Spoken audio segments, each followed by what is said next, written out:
And there is a small group that we also want to welcome this morning, and some of them had a little bit of transportation trouble this morning, so you may have seen some folks come in during the story. This is a group of 13 young adults who are called pilgrims, and they're traveling across the country, and they'll be at General Council as commissioners, which is at the end of July. They started in Newfoundland, I found out, and they've made their way to Halifax. Then they'll make their way into central Canada, and then off to the west coast after council. So it's our pleasure to welcome all of you this morning. Stand up, give our community a little wave.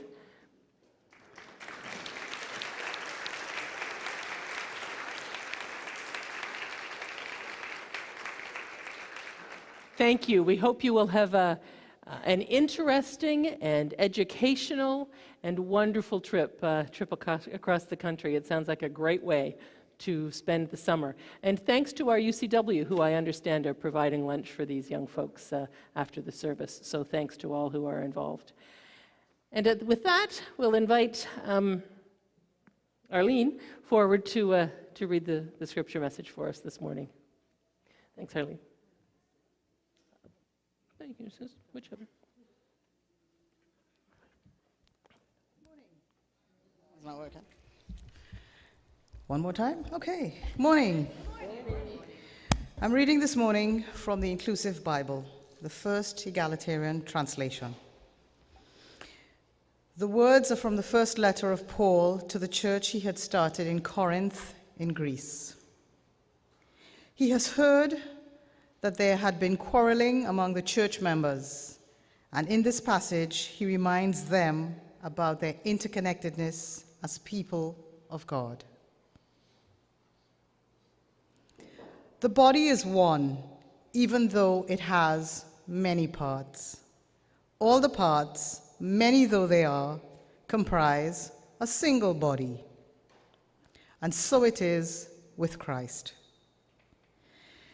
It was by one Spirit that all of us, whether we are Jews or Greeks, slaves or citizens, were baptized into one body. All of us have been given to drink of the one Spirit. And that body is not one part, it is many. If the foot should say, "Because I am not a hand, I do not belong to the body," does that make it any less a part of the body?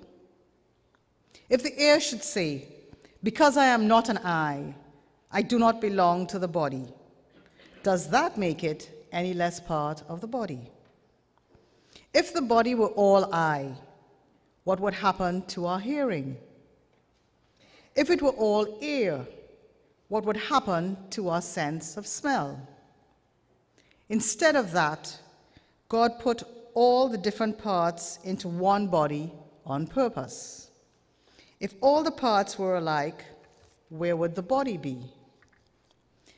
There are, indeed, many different members, but one body. The eye cannot say to the hand, "I do not need you," any more than the hand can say to the feet, "I do not need you."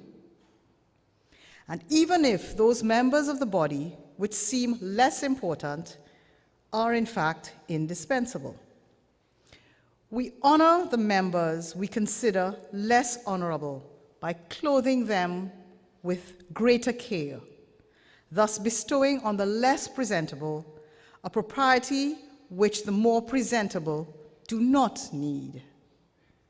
God has so constructed the bodies to give greater honor to the lowly members, that there be no dissension in the body, but that all members be concerned for one another.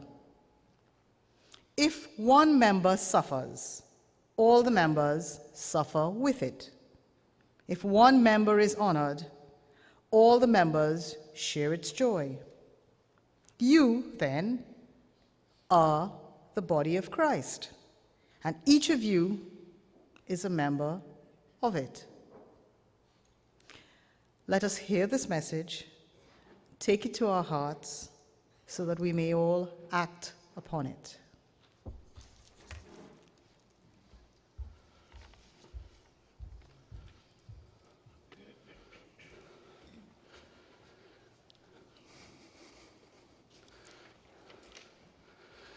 Good morning, BUC.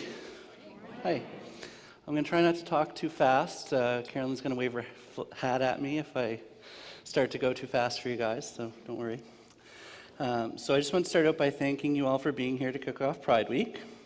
I'm going to start this morning by just giving a little history lesson on Pride, but it's only 5 minutes, so don't worry, it's not going to be too long. It's become popular on social media lately to ask, what about straight pride?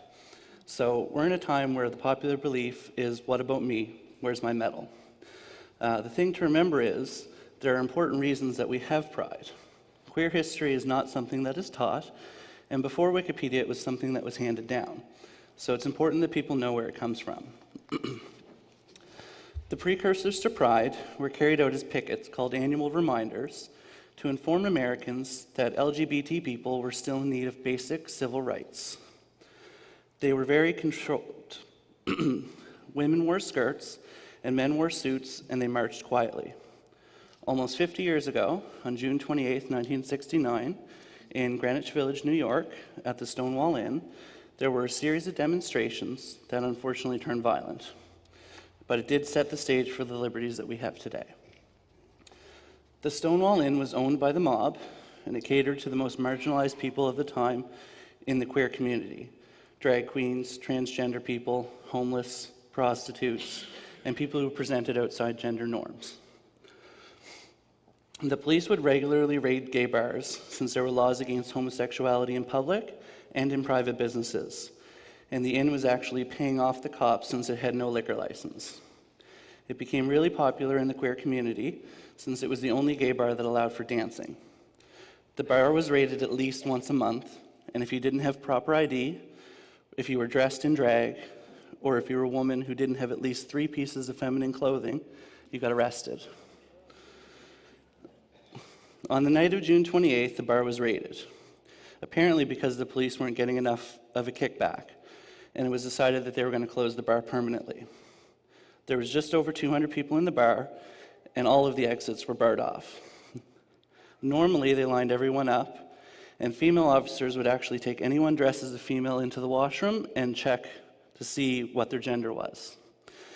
And if they were in drag, if they were a man in drag, they were arrested.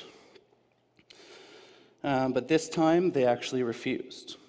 Patrol wagons were called to arrest everyone, and people who were obviously not in drag were eventually let out. The patrons that left and people from the area began to crowd outside the bar, and things started to grow from amusement to hostility. Witnesses watched as someone in drag was shoved by a police officer, and they responded by hitting him over the head with their purse. The crowd started to throw things, and rumors started to spread that those that were left in the bar were being beaten. Then they witnessed a woman being taken out, escaping, and then being beaten with a baton, picked up and thrown into the wagon. And then at this point, the crowd went berserk. The police barricaded themselves in the bar with several detainees. When the crowd broke through, the police took aim, and someone lit the bar on fire. Eventually, more police arrived, and they detained everyone they could, although many drag queens were still fighting to avoid being taken to jail. The night ended with 13 people arrested, some hospitalized, and 4 injured police officers. Mostly everything inside the inn was broken. The next night, there was another riot in response to the events at the inn. This night, instead of hundreds, it was thousands. Police responded, and it was basically a street battle until 4 in the morning. The riots lasted for another 6 days, and they were the first to get major media attention and caused the formation of over 2,500 gay groups in the country over the next 2 years, including groups in Canada, Australia, and Europe. In the weeks following the riots, the people who were used to the annual pickets began to realize that the controlled marches were not effective. And on the 1-year anniversary of the riots, 3 simultaneous gay pride marches were held in New York, LA, and Chicago. This time, the marches included the very people that the inn catered to: the drag queens, transgender people, homeless and prostitutes, and people who presented outside gender norms, as well as supporters across all gender lines and orientations. So this is why the Pride Parade became the celebration of all things queer and outside the norm. We don't march just to celebrate and say we are proud of who and what we are. We march to honor those that struggled before us. We march to acknowledge those that still struggle here and around the world for the rights that we deserve. Marsha P. Johnson was one of the drag queens that was present during the riots and identified as gender nonconforming. She modeled for Andy Warhol. She co-founded 2 advocacy groups, the Gay Liberation Front and the Street Transvestite Action Revolutionaries, and was an activist for AIDS organization ACT UP. She was also dubbed the mayor of Christopher Street, which is where Stonewall Inn was located. She was allegedly murdered in 1992, shortly after a pride parade. Her case is still not solved, and she wasn't given a proper obituary in the New York Times until this year. She didn't live long enough to see being transgender reclassified only this year as not being a mental disorder by the World Health Organization. But it's because of her and so many others along the way that we can celebrate what we have and see these changes in our lifetime. So we march for Martha and everyone like her. Thank you.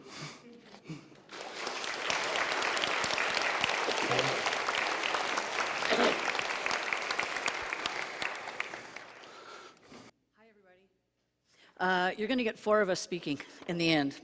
So thank you all for coming out. My name is Linda, and Bedford United is my very first and so far only church home. I'm delighted to be a member here of an affirming congregation. It was a significant reason why I came here in the first place. I'm also a member of the Inclusivity Ministry team, and that's why I get to speak today. We call this the Pride Service, but actually it's a celebration of the 12th affirming anniversary of Bedford United within the United Church of Canada. Affirming in the United Church context means that we are fully inclusive of people of all sexual orientations and gender identities.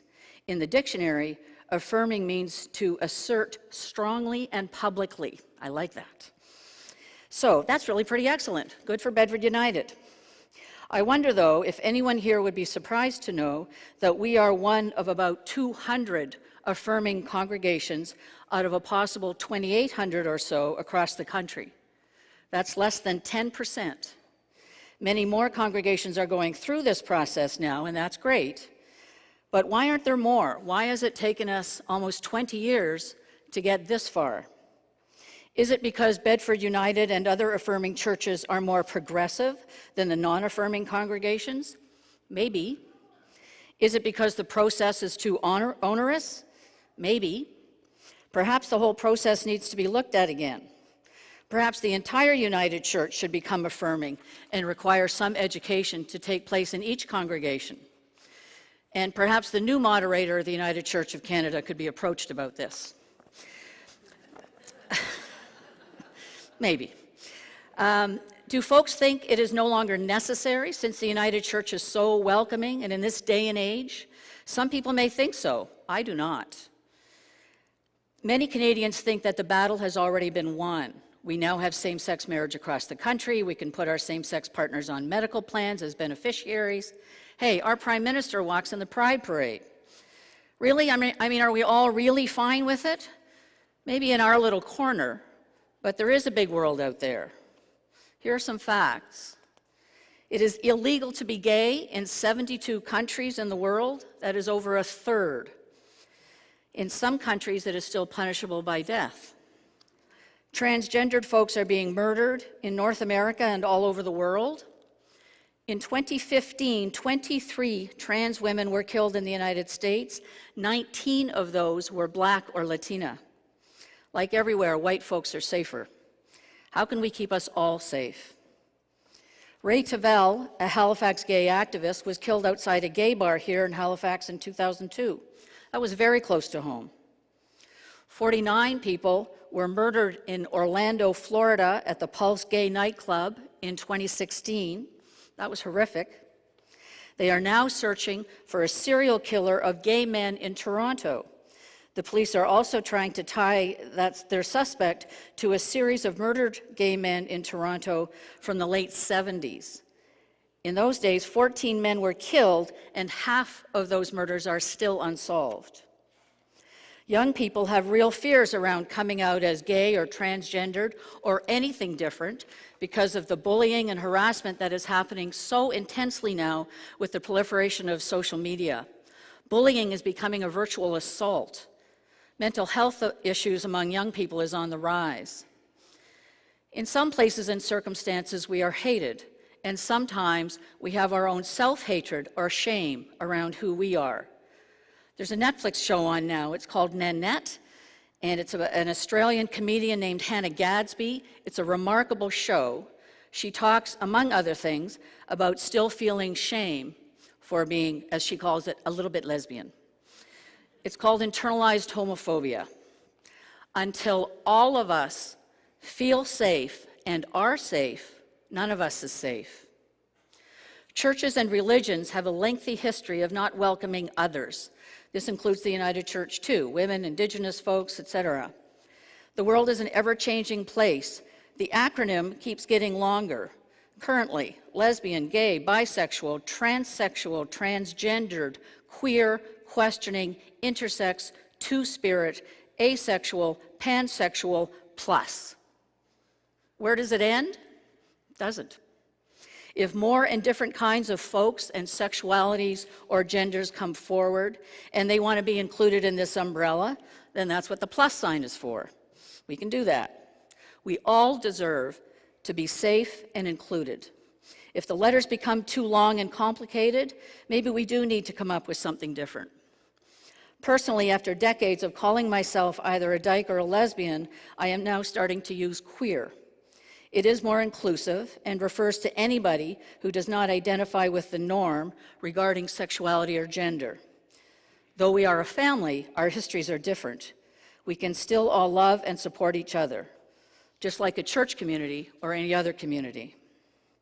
I don't think I want to be just tolerated or accepted anymore. I want to be embraced. I want to be celebrated.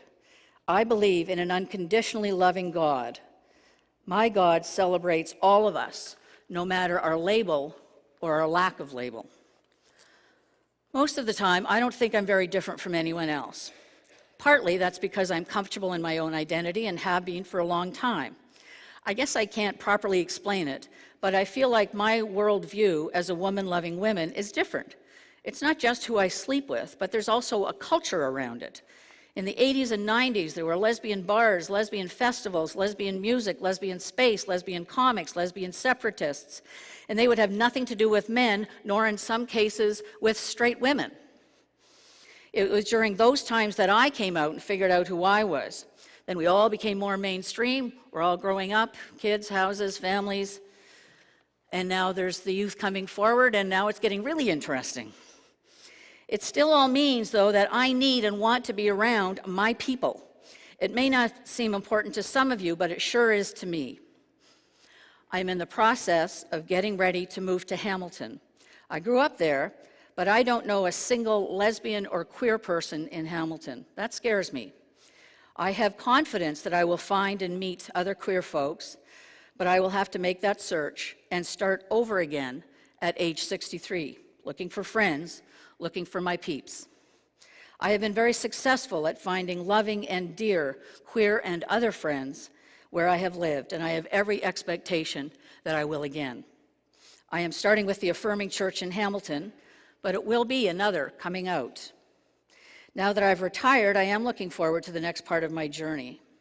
What are the most pressing issues for me these days, besides finding my peeps in Ontario? Aging and housing. Where will we all live, and how are we going to get cared for? Older queers are having to come out all over again in care homes, or worse, going back in the closet. If I am sick enough to be in a care facility, I do not want to be navigating the place to find the other queers and to figure out who and where is safe. How do we find each other? Will the staff be understanding? Will they disapprove? Will that affect my care? What about the old Dykes home? I think we'll need it.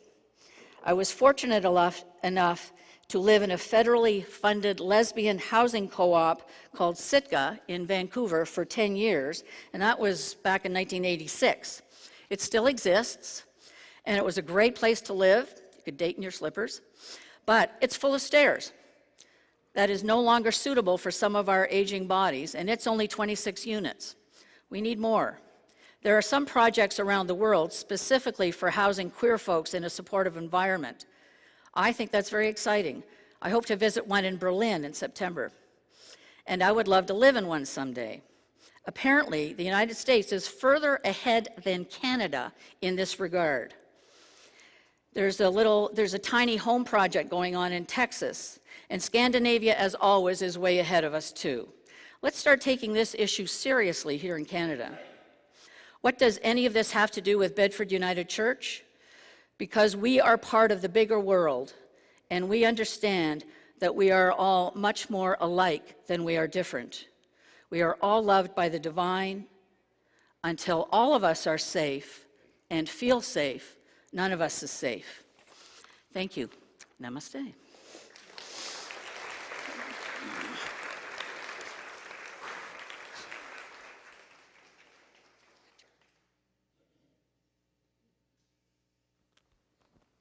Good morning.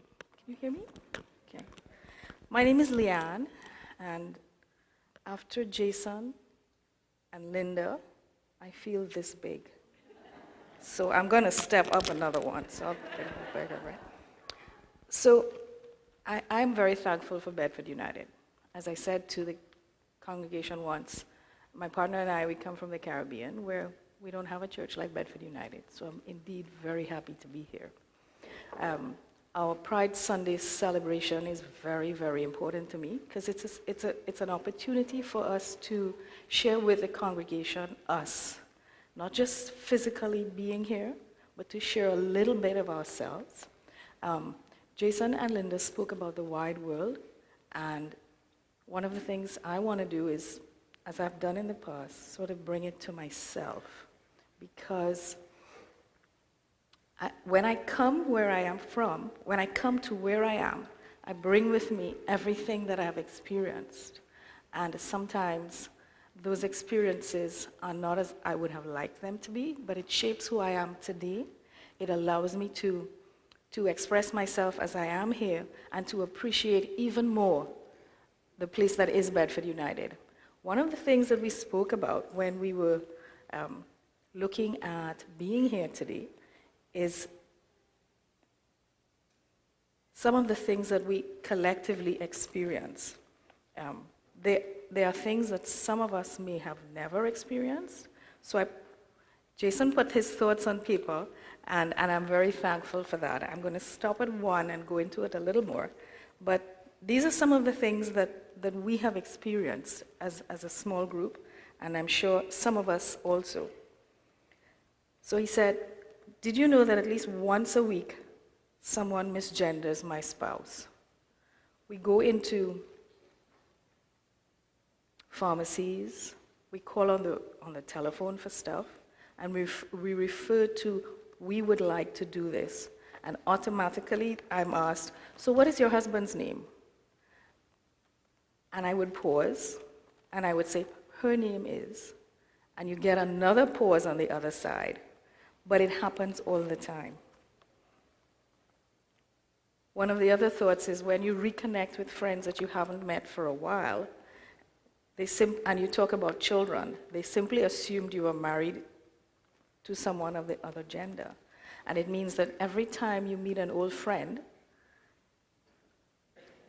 it's almost as if you have to come out all over again.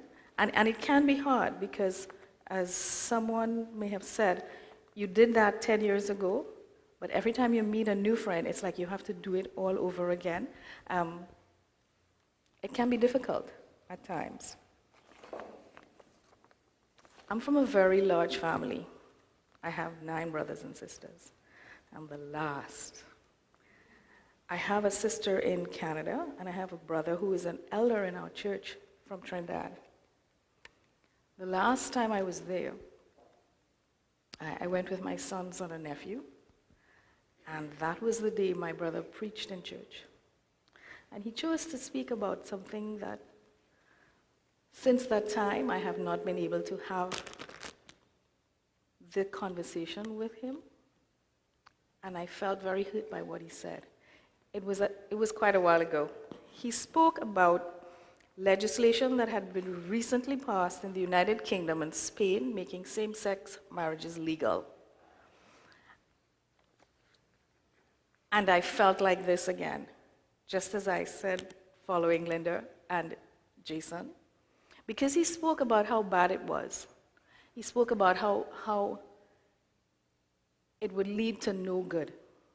And there was I sitting on the side with the boys, and I thought, did you have to do that today?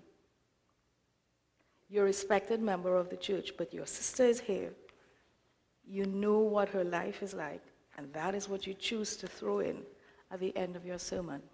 And I felt like that.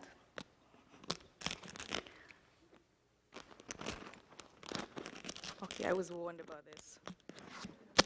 Not to move my head too much. Sorry about that. But in a world where this is becoming normal, to have your own family treat you like this is very, very hurtful. And as I think about it and as I speak about it here today, I'm sure you can hear in my voice the quivers that arise. We can progress as far as we want worldwide, but when it falls in our own backyard, it's like starting all over again. And I think that I have to stop there now. Thanks.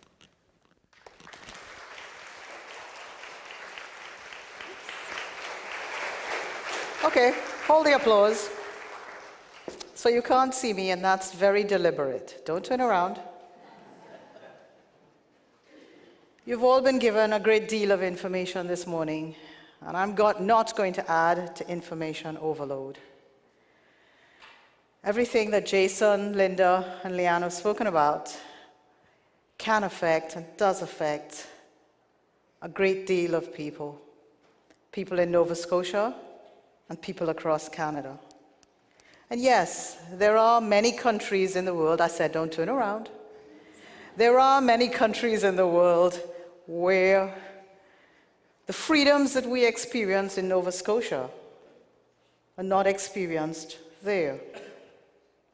So one of the things that I am asking all of you today is to be strong. Remember and be thankful that we live in Canada. And yes, we are all human. Remember and be thankful that we live in Nova Scotia. Why Nova Scotia? With all its challenges? Because challenges come from near and far. We can stand and we can talk about all the countries in the world where same-sex relations, you can end up in death and flogging and all of that. We're not going to go there because more immediately we have issues. We don't have to go too far within Canada to see what is facing us or those persons who are LGBTIQ plus in another province where the educational curriculum in sexual history and health is being taken back to 1998. That's before the internet. Think about that. Where were you mentally, physically, emotionally in 1998? And this is the largest province in Canada, wanting to take not only its young people, but everyone who lives in that province back. So the threats that we face don't necessarily come from afar. They're threats that come from at home. So while we think about, and we are cognizant and care about what takes place in the rest of the world, we need to remember, those of us in this community and those of you who are allies and who are parents, grandparents, you face the same threats we face. If you're like Linda, moving back to Ontario, you're going to face a challenge that you don't know what's going to happen because of certain political developments within that province. And you don't know. Who knows, we may get her back here soon. I'm asking that as we face our daily lives, we be aware of the challenges that we face. And I'm asking that each of us, the young and our visitors, and those of us who come to Bedford United week in, week out, and those of us who visit occasionally, remember, the strength for this fight is not for the LGBTIQ2S+ community. It's for all of us. When we have our conversations in the office and someone makes a snide remark, we are the ones who have to stand and be strong and say, that is not right. You don't necessarily have to get into a fight with anyone. Simple words, let them know how you feel, let them know where you stand. That is not right. And you can walk away. It will give them pause for thought. I'm going to make this brief because I don't want us to be here. We can talk about this forever and ever, and we can give you an education, but it's Sunday, we have treats outside. Please partake. The one thing I want all of us to remember is this. This year is 12 years Bedford United is an affirming congregation. The acceptance is there. The Inclusivity Team exists to remind not only us, but to remind the wider community that acceptance is not just a one-time thing. Acceptance is a daily thing. And when we think of acceptance in other arenas, we have no problem. But let us think of acceptance wider. Not only LGBTIQ2S+, but in terms of indigenous people, in terms of people of color, and in terms of what is happening in our society. Let us remember the threats we face from the parallel down the road. It's not that far. And those threats are very real. And some of the rhetoric from our neighbors in the South, unfortunately, is eking its way into our society. We have to put a stop to it, because that is not who we are as Canadians. Acceptance. Leanne had, still has. Linda, Jason, we all have acceptance issues. But I want to pay particular homage this morning to somebody who accepted me, my partner, my life, without more. She was a staunch Roman Catholic. Couldn't get more Roman Catholic than that. Yet still, my 101-year-old grandmother had nothing bad ever to say about my life or my choices. Whenever I spoke to her on the phone, it was always, say howdy to. Always. So as we leave today, let us remember acceptance of all begins with small steps and with everything we do. Thank you.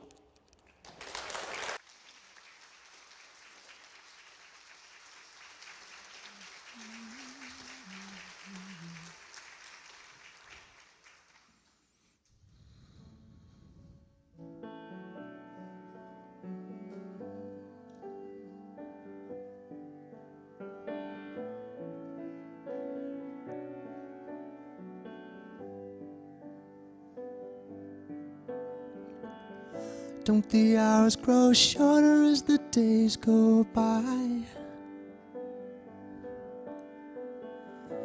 We never get to stop and open our eyes. 1 minute you're waiting on the sky to fall. The next you're dazzled by the beauty of it all. Lovers in a dangerous time. Lovers in a dangerous time. These fragile bodies of touch and taste. This fragrant skin, this hair like lace. A spirit's open to the thrust of grace. Never a breath you can afford to waste. Lovers in a dangerous time. Lovers in a dangerous time. Lovers in a dangerous time.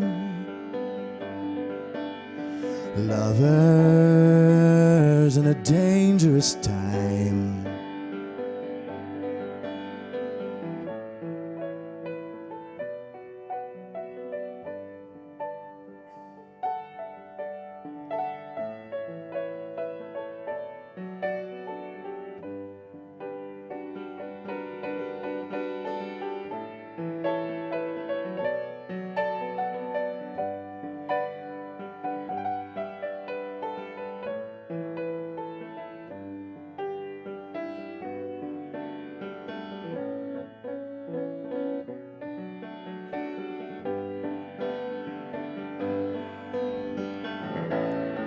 When your lover's in a dangerous time,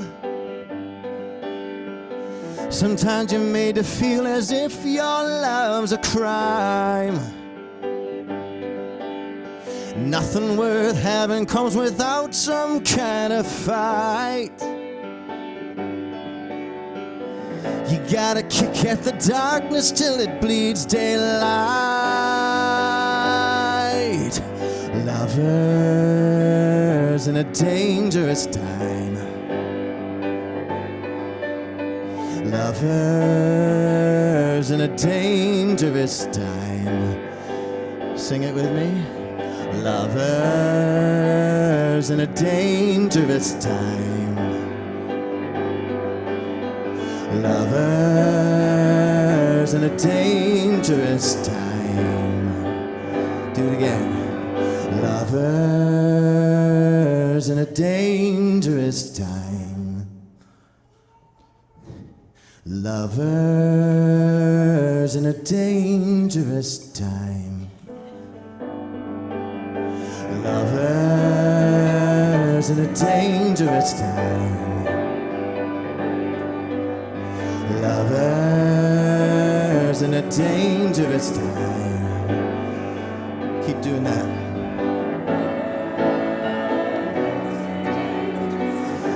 We're lovers in a dangerous time.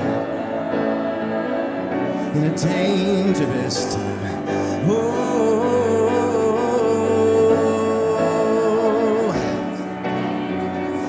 it's a dangerous time.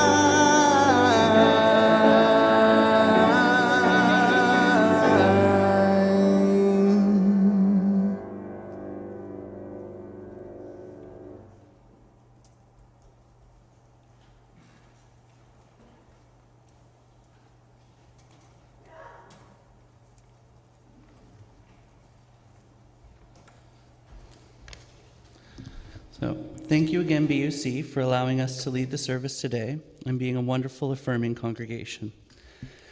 Today, I want to pray for something happening right in our own province. This week during Pride, a Christian group in Pugwash, only an hour and a half from here, is hosting a conference which will include speakers that allegedly advocate conversion therapy, and in their words, they are redeemed souls who tell their personal stories about being freed from the chains of homosexuality. So I ask that we pray for a few things. I ask that we pray for the families here and around the world that are affected by this type of ministry, families and individuals that are told that how they identify is wrong and sinful and ungodly, queer youth who are told that if they pray hard enough, they can be normal. They are the ones that need our prayers the most this week. They are precious and at risk. I also ask that we pray for the members of these churches, that they can become as enlightened and accepting of all of God's creations as this congregation is. God's love, light, and blessings are unconditional. We are created in God's image, and we were known before we were born. I was born as God intended. Amen.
Well, many thanks to all who participated in such a moving service today.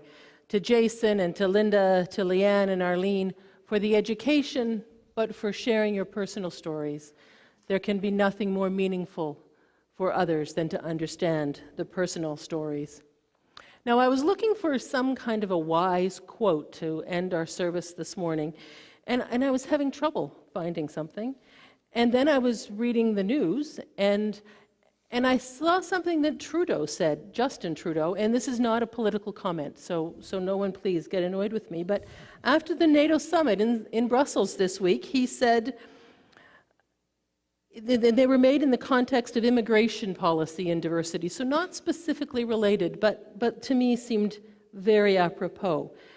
Trudeau said, we need to reflect on how we can do better, how we can create a society that is based around our values and not identity, based around principles, rights, and opportunities, real and fair chances for everyone to succeed. Those kinds of principles are extraordinarily important in the 21st century. And just a final note, Jason reminded us that Pride parades began as a way to highlight the struggle for queer rights. And recent elections demonstrate that the work is not done. A small way that we can all demonstrate our commitment to embracing and celebrating the inclusivity, our inclusivity, is to participate in the Halifax Pride Parade next Saturday. So I hope to see many of you there. Namaste.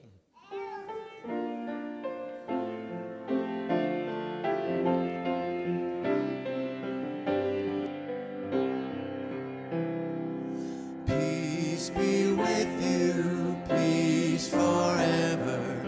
Peace be with you, my friends, till we meet again. May God be with you. Peace, peace, peace. Peace be with you, peace forever. Peace be with you, my friends, till we meet again. May God be with you. Peace, peace, peace.